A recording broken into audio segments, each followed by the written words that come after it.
Le 30 octobre 1961, sur une île perdue au nord de la Sibérie, explosait la plus puissante bombe nucléaire jamais testée, la Tsar Bomba.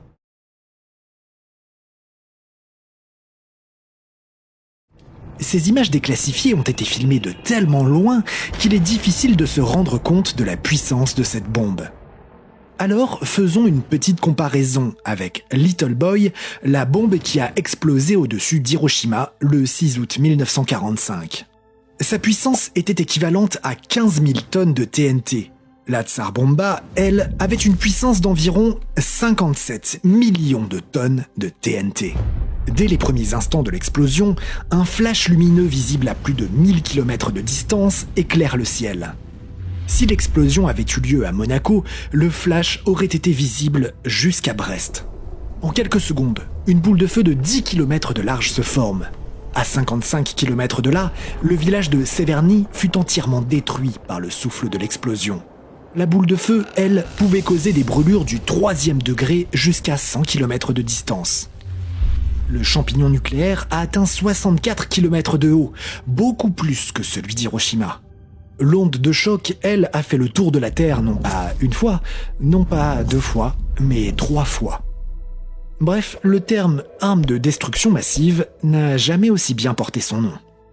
Cette détonation reste encore aujourd'hui le phénomène artificiel le plus énergétique de l'histoire. Mais que se passerait-il si nous faisions exploser tout l'arsenal nucléaire mondial en une seule fois? La Terre y survivrait-elle? Avant de répondre à ces questions, il faut déjà savoir que si le but est de faire le plus gros boom possible, on n'est pas forcément à la meilleure époque. Grâce au traité de non-prolifération des armes nucléaires en vigueur depuis 1970, le nombre d'ogives nucléaires est aujourd'hui plus faible qu'à la fin de la guerre froide. À eux deux, la Russie et les États-Unis possèdent 90% de l'arsenal nucléaire mondial actuel, le reste étant complété par la Chine, la France, le Royaume-Uni, le Pakistan, l'Inde, Israël et la Corée du Nord. Autre évolution majeure, fini les énormes bombes de la guerre froide. Le stock est aujourd'hui surtout composé d'armes moins puissantes, mais bien plus maniables et précises. On estime la puissance moyenne d'une arme nucléaire moderne à environ 200 kilotonnes, soit 15 fois la puissance de la bombe d'Hiroshima, mais 250 fois moins que celle de la Tsar Bomba.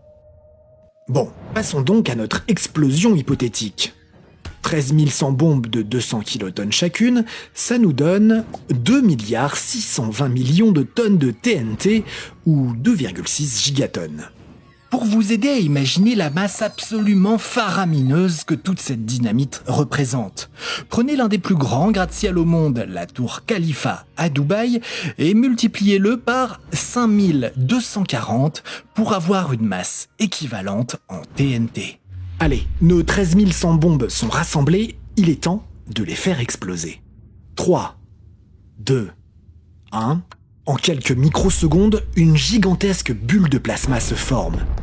Plus chaude que le cœur du soleil, elle vaporise tout dans un rayon de 25 km. Le dégagement de chaleur est tel que pratiquement n'importe quel matériau s'enflamme sur 250 km à la ronde. Quiconque regarde le flash lumineux est rendu aveugle.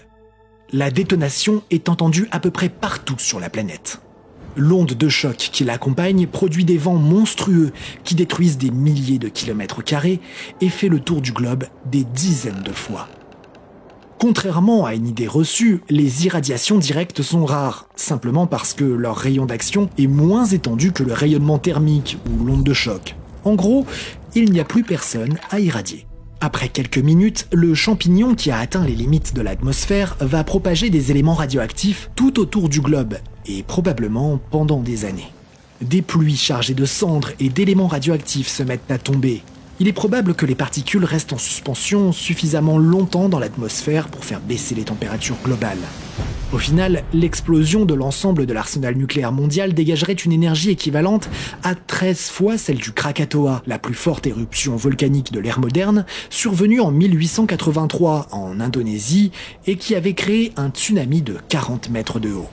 Bon, bonne nouvelle, tout ça n'est pas suffisant pour faire sauter notre planète ou pour modifier son orbite.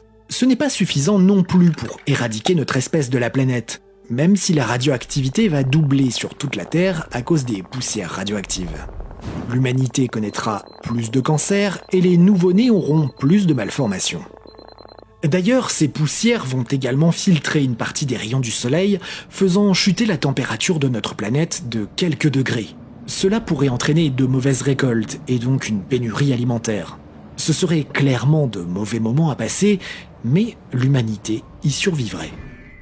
Au final, le vrai risque pour notre espèce, ce n'est pas une explosion de tout l'arsenal nucléaire.